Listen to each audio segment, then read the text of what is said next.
BRS working president KTR పుట్టినరోజు వేడుకలు హైదరాబాద్లోని నందీనగర్ నివాసంలో గ్రాండ్ గా జరిగాయి.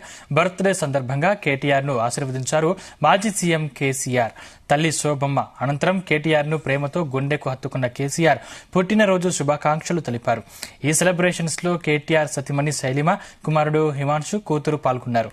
ఆ తర్వాత తనకు జన్మదిన శుభాకాంక్షలు తెలిపేందుకు వచ్చిన పార్టీ కార్యకర్తలు, అభిమానులతో కలిసి కేటీఆర్ ఫోటోలు దిగారు.